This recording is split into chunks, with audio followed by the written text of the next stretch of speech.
Yes, yes. I don't do too many flips, but sometimes they do come up. In terms of opportunities, they're off market with the buy and hold, with building relationships with property managers. They're dealing with other tenants. Are you a real estate investor looking to sharpen your skills or a newbie looking to become one? You're in the right place. Welcome to Where Should I Invest? Real Estate Investing in Canada with your host, Sarah Larby. Hey everybody, Sarah Larby, and welcome back to another episode of Where Should I Invest? And today's guest, Tomas Lorini, is a Canadian living in California in Orange County and got away from the cold and the winter. Super jealous. But on a serious note, Tomas is an investor and he still invests actually in Canada. He built a team in Windsor, Ontario, and has been able to do that actually being remote all the way to, different time zones and many hours away. And so he is investing in Windsor, and then he actually started off investing in Hamilton, Ontario, and built a team as well, partly from long distance and partly from people that he knew while he was living there. But super interesting, because if you guys are worried about investing too far away, I mean, this guy is doing it, and he's doing it really successfully. So that is going to be an interesting topic of conversation, and part of what we also discuss, guys, because I know there's a lot of podcasts out there, and as Canadians, we know things are different, so always keep that in mind. Taxes are different, how to finance properties are different. I mean, of course, some of the fundamentals are still the same, but there are some differences. We're going to talk briefly about that. Just keep in mind,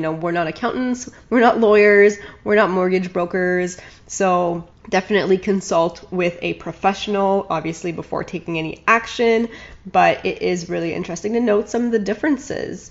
And so I am really excited to get on with the podcast. And prior to that, if you guys can take a moment to subscribe and provide a rating or a comment, or even if you guys want to reach out to me with any questions, that would be awesome. Or if you guys have a really cool story and you want to potentially be a guest on one of the future episodes, feel free to reach out and let me know what the story is.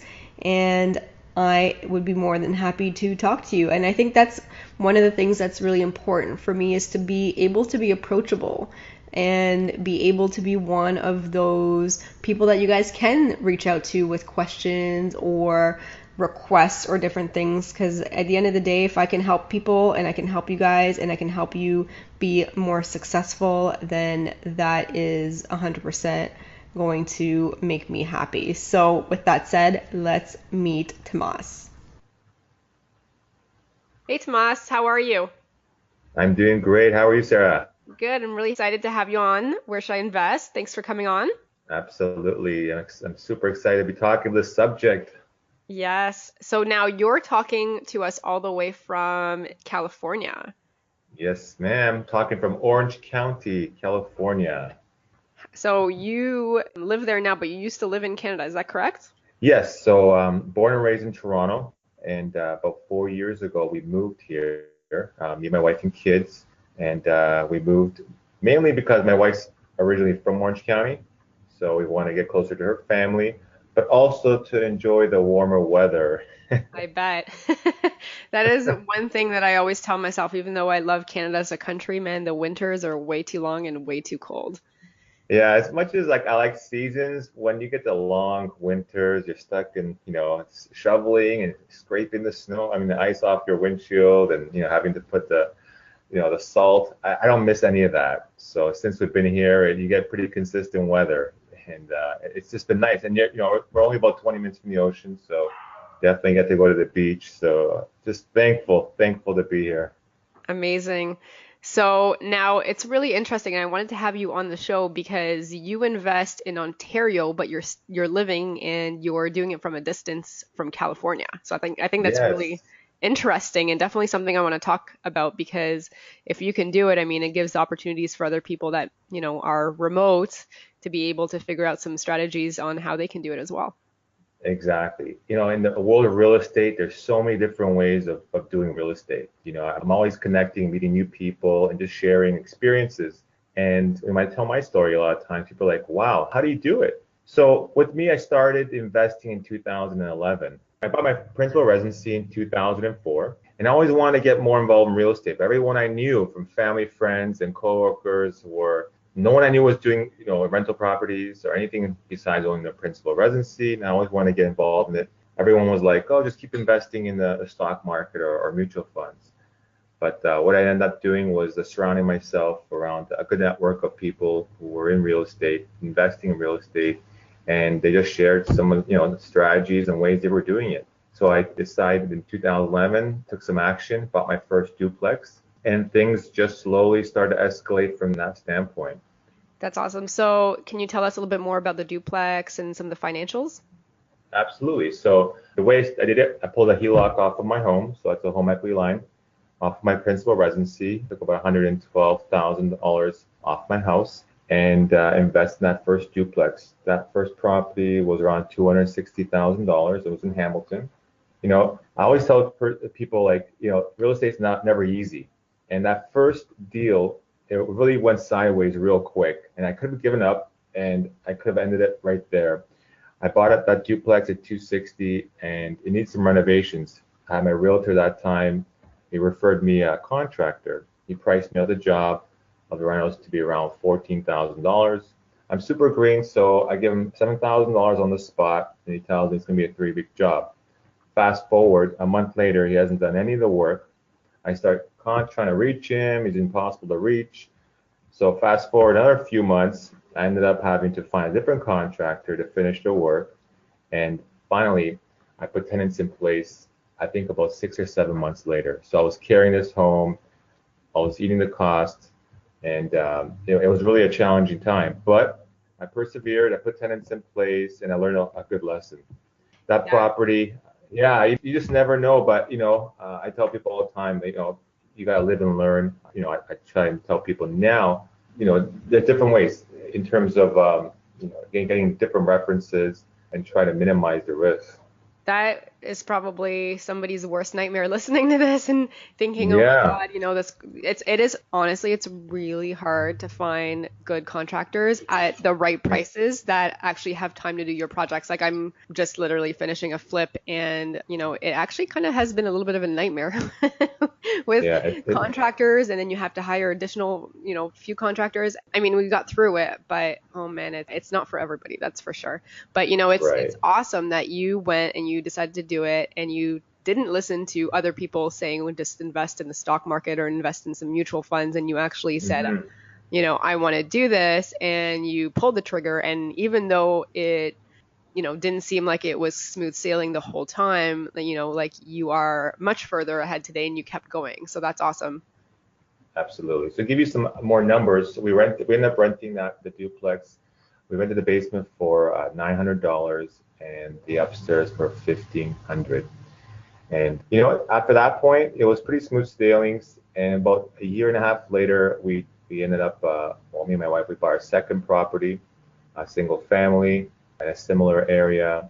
So we decided to move to Orange County, and literally within about a month or two, I got my realtor calling me saying, listen, there's a condo, great price point, maybe interested in it.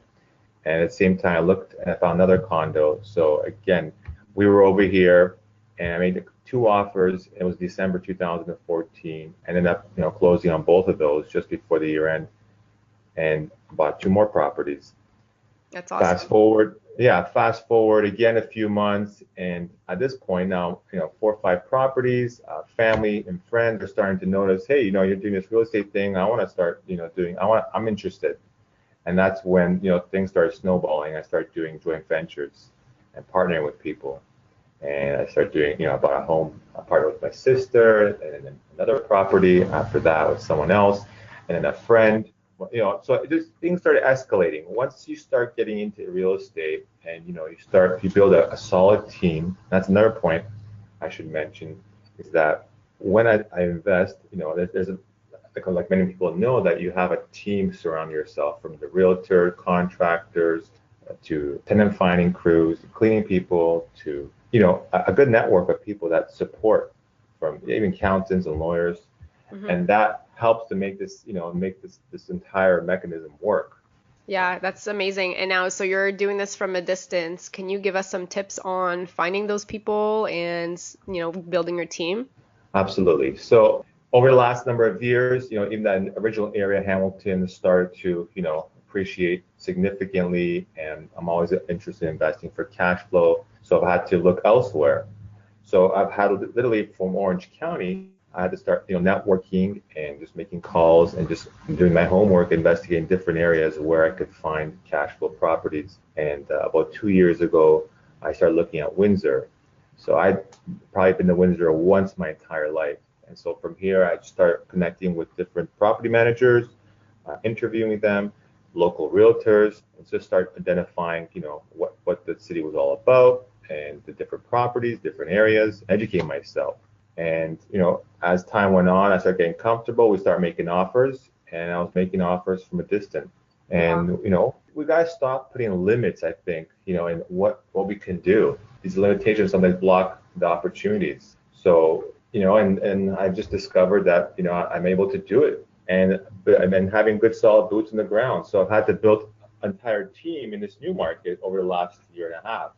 And and it's been good. I've been finding some solid deals, off-market deals.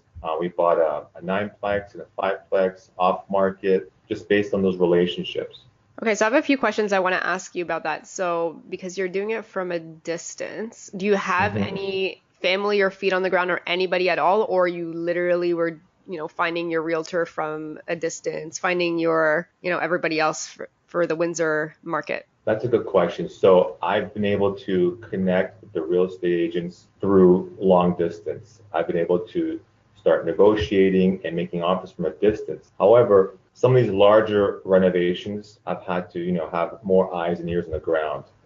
Based on that prior experience I mentioned, it's not always smooth once you get into renos. So I have someone, a close family member who's able to keep a close eye on the project. So we're going through a large value add, a large rental project on this multi-unit.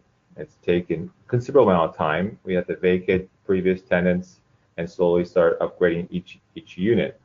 So, we had one contractor on a job, but it wasn't performing to our levels with the change contractors. But I do have someone going there, on every other week, keeping tabs and just keeping check and trying to keep, the project moving forward. Yeah, no, that's really important. So, like, if somebody is listening to this and they live far and they want to invest in Southern Ontario or Windsor and they don't have family or feet on the ground, like, do you have any suggestions for them? Well, I definitely recommend them to take a trip to the area, get a little bit familiar with the environment, with the area, with some of the homes. If they're going to make an offer, you can make offers from long distance. You may want to consider seeing the property before signing the final, contract. But you definitely want to build some relationship with local property managers. If you're not comfortable, especially if it's your first property, you may not understand all the intricacies of how to deal with tenants, so you may want to definitely consider having a property manager on your team, and of course, a real estate agent who understands, the investing world. Yeah, absolutely. Some great advice for sure. So, you mentioned that you find some properties under market value or Hmm. even just private deals off Yes, MLS. So, how are you absolutely. finding that? There's different ways, but definitely networking. I'll give you an example of a property I found. I was scouring a website, a real estate website, and someone had posted something like, "Hey, I have a property in Canada, considering partnering with somebody." So I just reached out to the individual, found out it was in Hamilton. I said, "Hey, I invest in that area. I may be interested in buying it." So I had my real estate agent go take a look at the property. He walked it for me, and he reported back what he considered, all his findings. The place needed considerable amount of work. So I made a fair market, offer, and he accepted. Now there were tenants in place. He had the same tenants for 22 years, so it was conditioned on the tenants vacating. So it took about 5 months to close that particular deal. But then once they moved out, we went and started renovating it. And I partnered with a friend of mine on that particular deal. And to give you an idea, we bought it for 140,000. We put 100,000, put 110,000 into it. We originally were going to rent it out, but then the market was moving quickly. and this was in early 2015. January 2015, we put the house on the market, and it sold in 3 days, and we sold for 445. So it wasn't originally going to be a flip, but then we started doing the renovations, and they just kept adding more and more from the basement to, the exterior of the house had to be regraded, to repointing the bricks. So as costs escalated, we figured, it's probably best suited just to flip this, and we did, and we made a good profit. That's awesome. So are most of your properties then long-term buy and holds? Yes, yes. I don't do too many flips, but sometimes they do come up. In terms of opportunities, they're off market with the buy and hold, with building relationships with property managers. They're dealing with other tenants, and sometimes they're dealing with other clients, and every once in a while they want to offload a product, and that's what happened to our fiveplex that we recently purchased in Windsor. We were in communication with this property manager, and I said, I'm interested, in buying, some more properties. Please keep me in touch. If something comes up, or of a client who's looking to sell, and within a month or two, he goes, I think I have a deal. If you may be interested, we negotiate a price and we close. So we did purchase that property off market.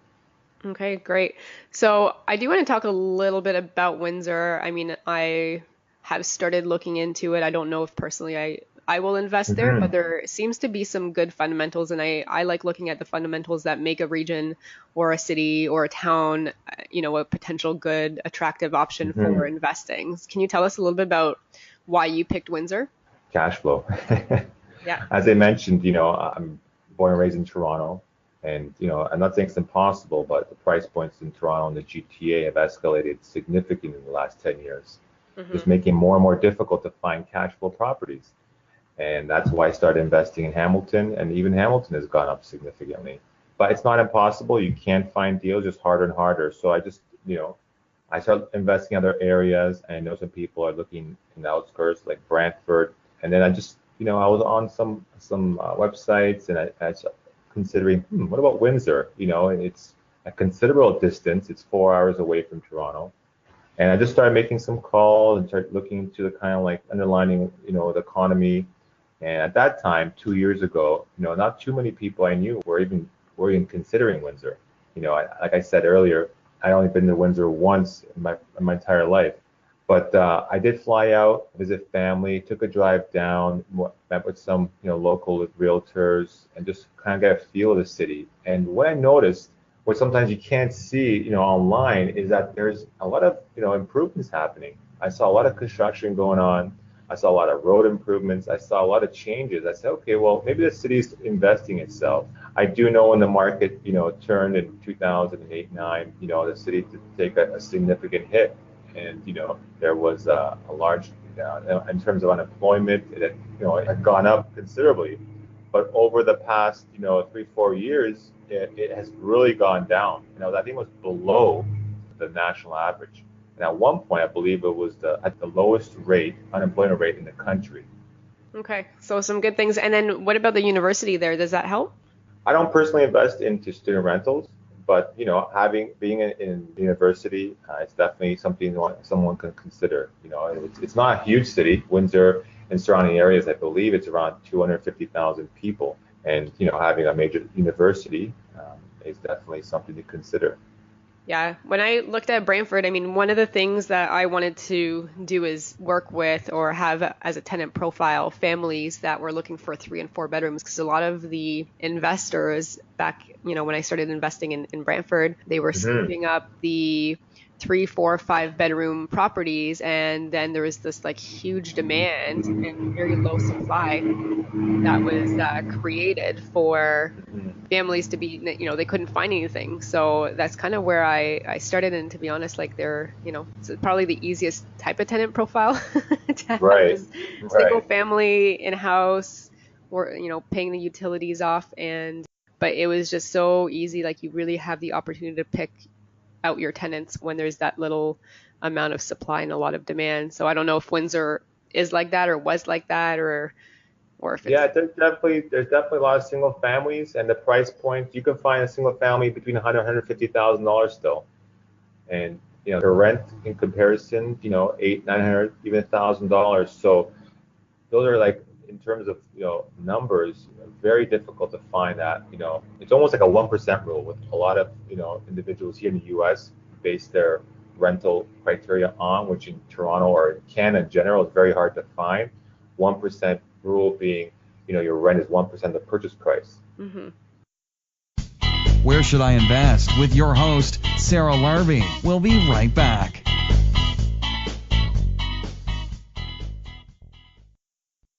Hey guys, I just wanted to take a quick moment and pause the podcast interview here because I wanted to introduce you to Dalia Barsoom of Streetwise Mortgages. I am a big believer, as you guys probably have heard, work with a mortgage broker. They are going to help you scale.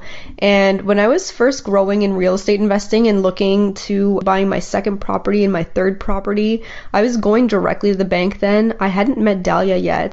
And I actually was hitting a roadblock when it came to financing because the bank started asking me for 25% as the down payment. And then for my third property, they wanted 35%.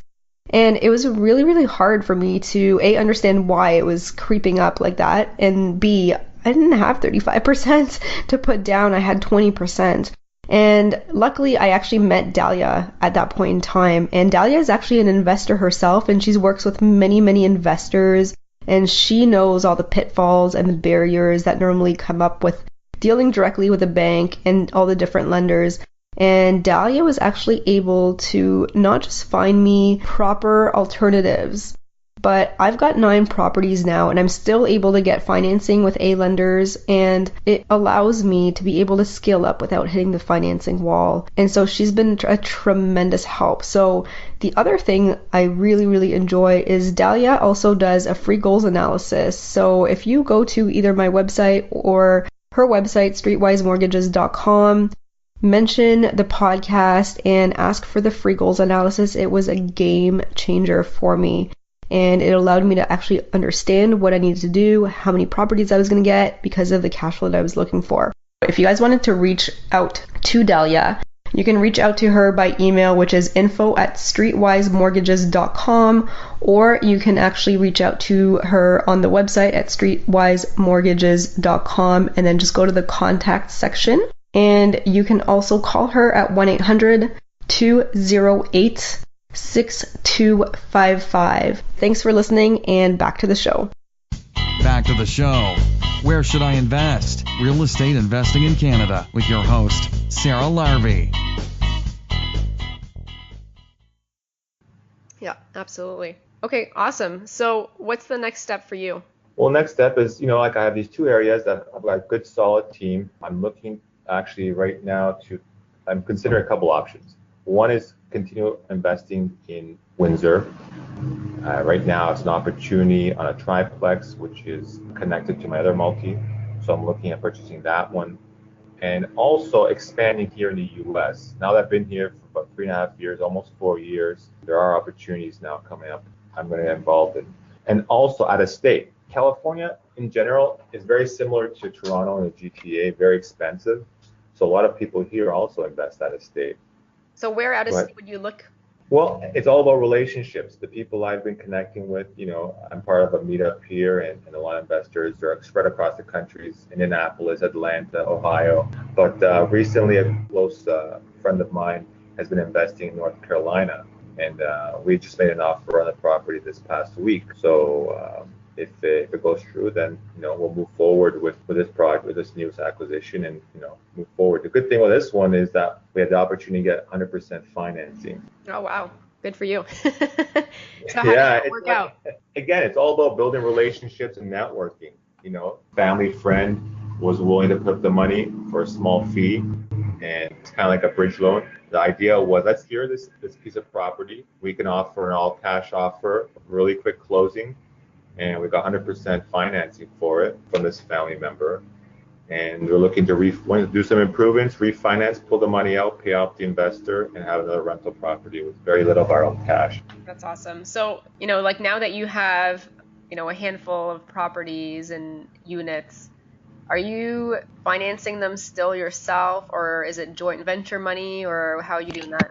I'm getting combination. I've done a lot of joint ventures where I'm utilizing my partner's ability to qualify for loans. I've financed my own in terms of getting my own mortgages. And going forward, depending on the size of the project, may have to raise capital. That's something that, I'm considering. But until now, I've not had to raise additional capital besides the partners I've been associating myself with. Okay. And the joint venture partners, I mean, I think you mentioned like your friend or your family member. Is it mostly Hmm. people that you knew in the past that were, kind of watching you go and grow and then wanted to be Yes. part of it? Yes, exactly. Just people that I know personally, we have some sort of relationship and there's a trust factor there. For me, to just meet someone or have someone call me and just start investing, I'm not saying it's impossible, but there's a certain element, you are in fact, joint venture, you're partnering with that person, that individual. So that, you definitely want to kind of line up with them in a lot of ways, do you match well in terms of personalities, in terms of investment, the way you look at money. It may want to go as deep as finding out, the background and kind of where the credit stands. Because at the end of the day, depending on how that structure is set up, there's liability concerns that you have to, factor in. Yeah, so let's talk about that a little bit. So are you putting together some type of agreements with the lawyer about your partnership, or are you doing it as a corporation, or how's it structured? Right. So in Canada, correct. Yes, I went to that lawyer, got a joint venture agreement created. It's a lengthy contract, about 30, 40 pages. And all the deals thus far have been, well, not all of them, majority of them have been in our personal names. So we create a joint venture agreement between both of us on a particular property. We determine negotiate and determine all the different, layout of the agreement. If it's a 50-50 split, 60-40, 70-30, whatever. We agree on, how much each of us would invest and what the return would be. And once we have to, create this contract, now we have a written contract in place and there's no surprises. And we move forward. And most of them are based on, some sort of exit, let's say 5-year exit. So we purchase this property, rent it out, let's use an example. We buy a property for $200,000. It rents for like, $1,800 a month. We agree we're 50-50 partners. We put in, half of everything. If any expense comes up, we either, use that particular bank account, the property bank account to fund the improvements, or we have to actually, use our own money to pay for that particular expense. Okay. So are you finding that now that you're living in the US, are you having more trouble getting financing in Canada or vice versa? Yes. Did you have some issues Yes. getting financing in the US being Canadian originally? Yes, so I definitely have a lot more challenges finding financing in Canada being a non-resident. So that's one of the things it's kind of forced me to joint venture with people because once you're non-resident, you're very limited on the type of, loans you can get. Hard money loans are a lot easier, but conventional financing for myself being non-resident in Canada is very challenging.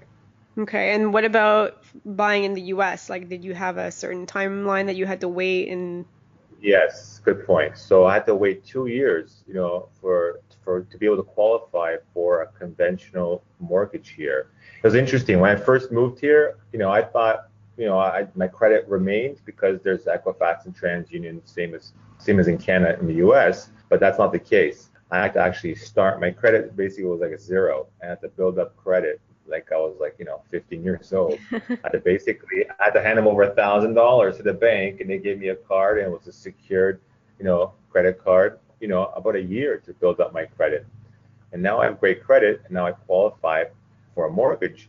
But it wasn't just a credit. Sorry, it was a credit and a combination of 2-year tax returns. So it took 2 years of tax returns filed to be able to qualify for a standard mortgage in the U.S.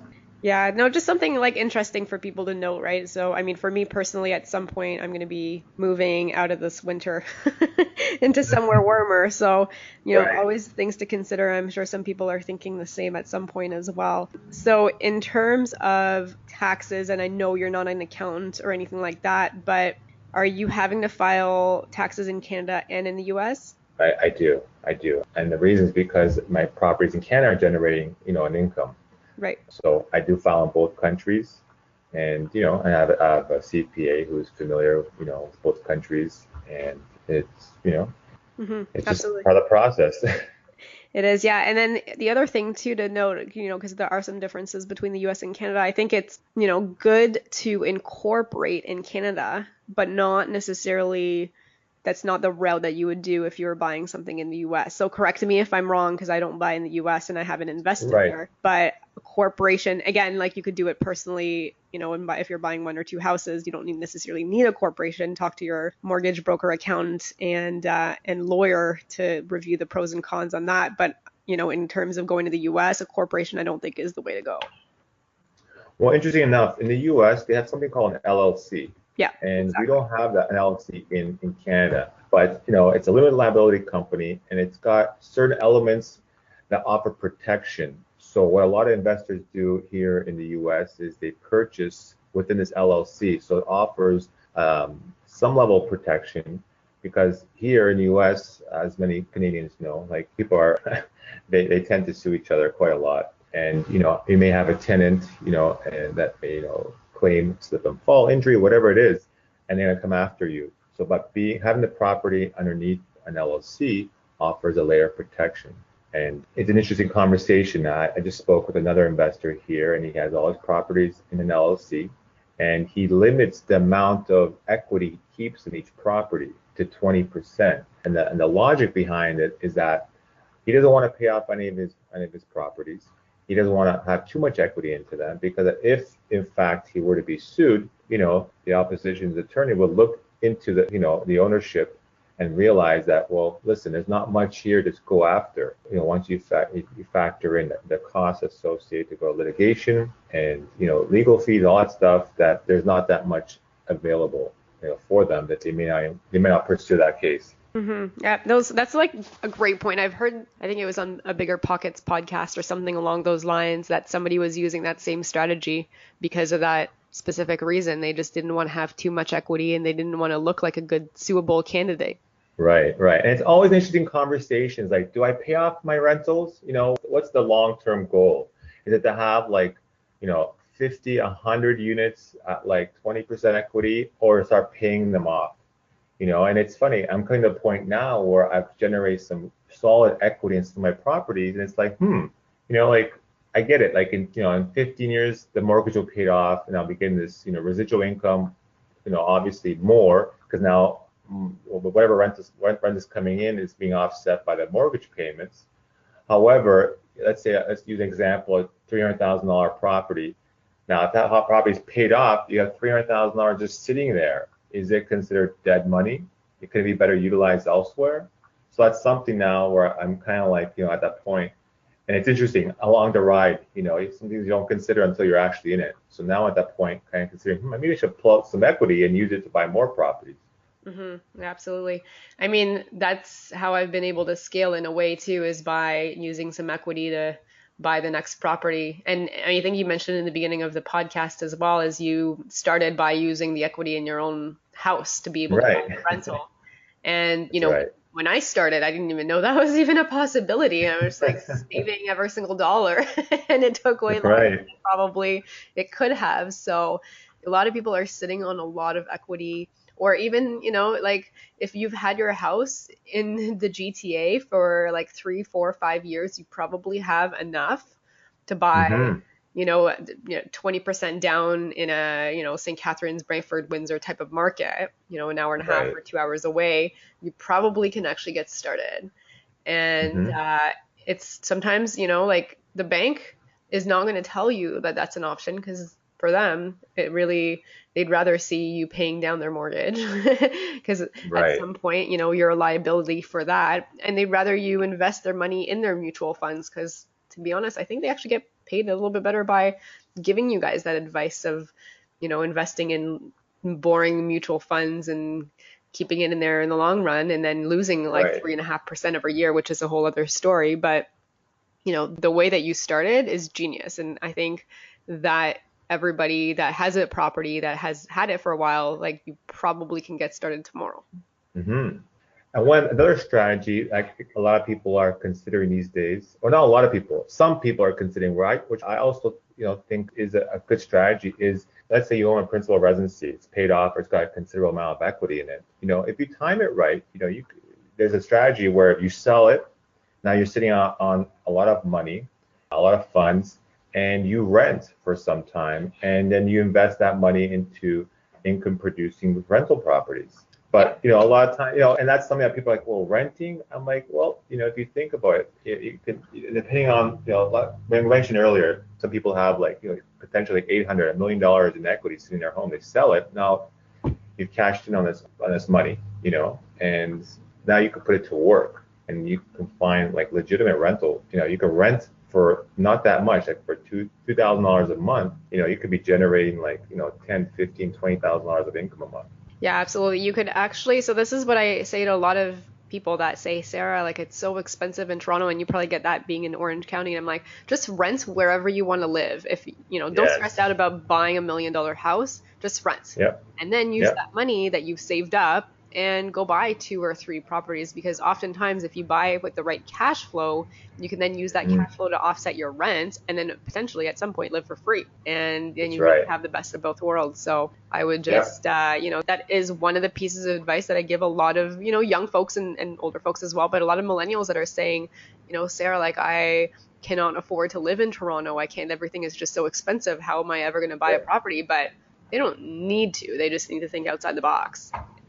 Absolutely, especially when you can buy these rental properties for like $150,000 or $200,000 in other areas. Yeah, absolutely. And there's still those opportunities left, whether it's in Windsor. The Windsor market, like I'm still seeing things 160, 170, $130,000 houses. Yes, some of them need some work, and you got to check the areas. You don't want to buy in the worst of the worst. But, even in Brantford, just a couple months ago, I bought a $220,000 house, and we decided to flip that, but easily I may decide to hold it depending on what happens. But it's a perfect rental option that I could rent for $1,650 if I wanted to. So there's still those opportunities left, and buy a house for $250 or even $200. That's maybe $50 or $60K as the down payment.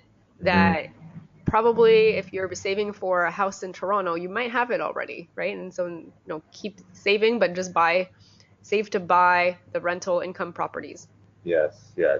And in terms of renting, like it offers flexibility. If you don't to rent, you can potentially move. Like millennials, they like that flexibility. Maybe I want to live in Toronto for a few years, but then I want to move to Chicago. I want to be able to move to Los Angeles. So that's another potential benefit of renting. Yeah, absolutely. The freedom for sure. Cool. Awesome. So the next part of our podcast is called the lightning round. So I'm going to ask you 5 questions, and give me the first answer that you come up with. You can expand a little bit, but the answer should be about 30 seconds long. You ready? Go for it. All right. Question number 1. What is your favorite real estate investing book ever? That's got to be the first one, Cash Flow Quadrants, Robert Kiyosaki. Yeah, that's a good one. Number 2, do you listen to podcasts? I do. Bigger Pockets. Okay, perfect. I was going to ask you what your favorite podcast is. Bigger Pockets. Awesome. Gotta say Bigger Pockets. A lot of great information there. Yes, there is. Actually, that Bigger Pockets, I used to drive. I still do drive a lot for work for my sales job, and Bigger Pockets really is the one podcast that taught me so much. And keep in mind, guys, if you're listening to this and you're from Canada, like a lot of the tax strategies and the financing is different, but regardless, real estate is real estate. And a lot of the tactics are similar and can be transferred over. Totally agree. Question number 3, what's your favorite pastime? So what do you do for fun when you're not investing in real estate? Well, I got 2 young kids. They definitely keep me busy, but I enjoy playing soccer. I've been playing it since I was a kid, and I play on a team, and it's just my once-a-week outlet. So definitely soccer. And here living in Orange County, hiking. We hike as a family, a lot of great trails, a lot of great places to hike, a lot of, mountains and terrain. So we definitely like to get out, Saturday morning and just go out for a couple hours. Yeah, sounds fun. Especially when we're cold in the winter and you're going to be in the nice weather. I'll be thinking about it. I remember my first year moving out to Orange County. I'd be sending family pictures and videos, but at some point I had to slow it down. I didn't want to make people feel bad, especially in the winter when we'd be out in the beach and people would be like, minus 30 back in Toronto. I know it's like my dream to like not have to spend winters here anymore. So question number 4, if you lost all your money and your assets tomorrow, how would you start again? Ooh, that's a great question. I think, a lot of the skill set I've learned over the last number of years is something that stays with me. So I'd be, talking to other people and just kind of like looking at, connecting and partnering on deals. And a lot of times, even today, I'm not using my own money. Like I mentioned, my last deal, we're getting 100% financing for this deal. So I think it's at this point, there's a certain level of skills and understanding and wisdom that I've been able to learn, and I'd be able to kind of pass it on to people and partner with people and move forward that way. Absolutely great advice. And last question. So number 5, if somebody has $50,000 and they want to get started, how would you recommend that they spend it? $50,000, well, in the GTA it doesn't go very far, but in places like where I'm investing now, Windsor, you can definitely get a house, single family easily. I mentioned earlier, $150,000. You can get a single family rented probably for about $1,300 a month. Covers your expense, and you probably pocket $300-$400, and that's your first learning curve. One thing we didn't talk earlier, like $50,000, the risks, are big, but at the same time, like people pay like their university education sometimes, that much, and they don't yet use it. Mm-hmm. You put $50,000 into a home, you don't even need for a house at $100,000, you probably need to invest about $20,000, $25,000. So, that's like your education. That's like, you're actually paying to learn and understand how this whole world of real estate works. So with $50,000, you can buy 1, potentially 2 in the right market. Absolutely. So you recommend that they go ahead and they just use the money to buy a property? Absolutely. At some point you can learn, there is a certain element of understanding before you take your first step of investing, but you can get into that analysis paralysis. We're just constantly looking and reading and trying to figure it all out. But once you're in, then, like a lot of skills, once you're actually doing it is when you really learn. Mm-hmm, absolutely. 100% agree with that. So that was our lightning round. And I want to ask you, so you're a realtor as well, full-time, correct? Yes. So are you working with more, investors or everybody, or who's your main client base? I do work with some investors, but investors can take up a lot of time. Investors can have you overanalyze and we would put like 20 bids per one bid of just a general consumer, and a lot of times there's no emotion attached to it, so they're just kind of like put offers until something catches. A lot of times they're offering below market, so it's not easy to work with investors, and I know because I've done the same thing in the past. So right now as a realtor here in Orange County, where the market's at and what I've been comfortable doing is working with just consumers. Okay. All right. Good. And so just out of curiosity, are you doing like any type of properties, or are you mostly focusing on like higher end or mid range?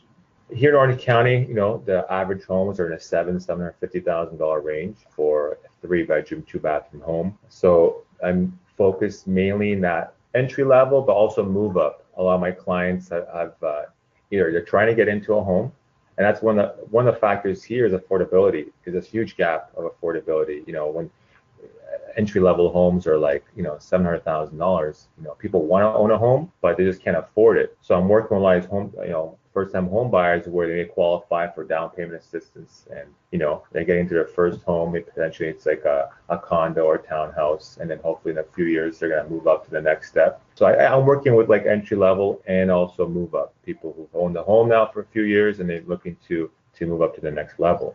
Okay, awesome. So Tomas, where can listeners find you? So if they wanted to reach out and know more about you, what's the best way? Very easy. Just go to my website, tomaslorini.com. Or you can contact me directly. All my info is on my website, or just email me at tlorini@kw.com. Okay, awesome. And any final words of advice or anything else that you would like to let the listeners know? You got to take action. I mentioned earlier, you can read, you can listen, but at some point you're gonna have to take some action. So I just definitely recommend you to do your homework, but at some point take the step, invest into something small, a small condo, a small townhouse, something where you can afford, or potentially in partner with a more experienced investor. And that's what I do a lot of times.